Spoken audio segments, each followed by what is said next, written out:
उसी तरह तोते के रूप में भटको। नहीं नहीं, मुझे आजाद करो वरना मैं तुम्हें छोड़ूंगा नहीं। अब तुम मेरा कुछ भी नहीं बिगाड़ सकते। अब तुम जाओ यहाँ से और अब से ऐसे ही घूमो। अब तुम्हें पता चलेगा कि दूसरों को दर्द देने में कैसा महसूस होता है। इसके बाद वह राक्षस वहां से उड़ जाता है। मरचू और उसकी पत्नी सीता दोनों खुश हो जाते हैं। मरचू पहले की तरह काम करने लगता है। वह और उसकी पत्नी दोनों खुशी खुशी जिंदगी गुजारने लगते हैं।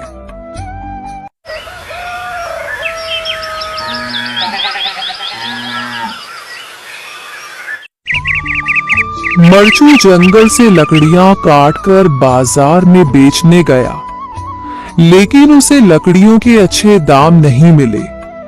इस पर मरचू ने कहा, अरे भैया, इतने कम पैसे?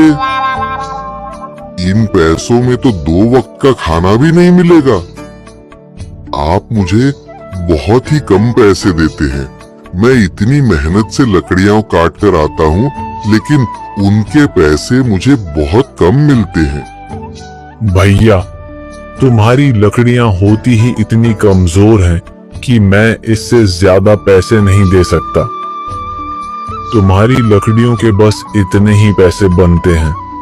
अरे भैया, कुछ ज्यादा कर दो ना।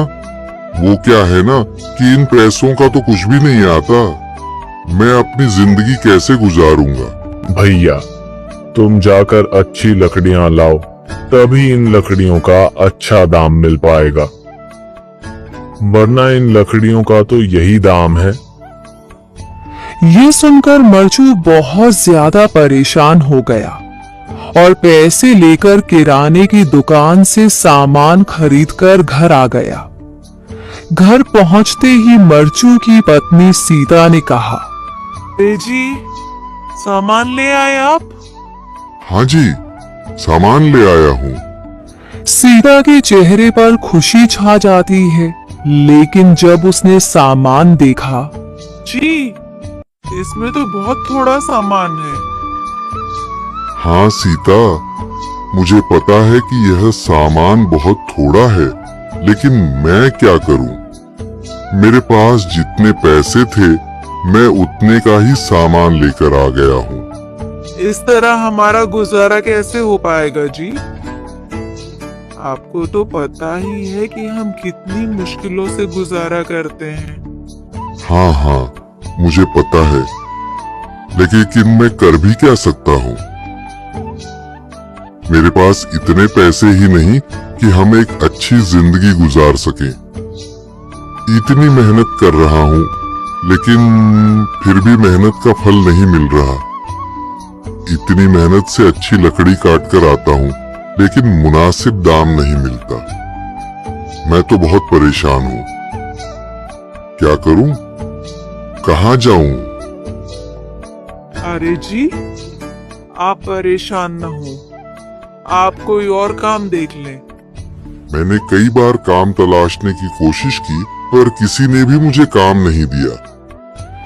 ये सुनकर सीता भी काफी ज्यादा परेशान हो गई।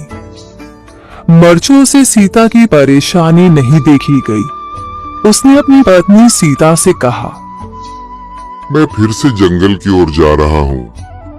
अरे जी, अभी मत जाइए ना, वैसे भी शाम हो रही है। आप कल चले जाइएगा, अभी मत जाइए। ठीक है, अगर तुम रोक रही हो तो मैं नहीं जाता। मैं कल चला जाऊंगा।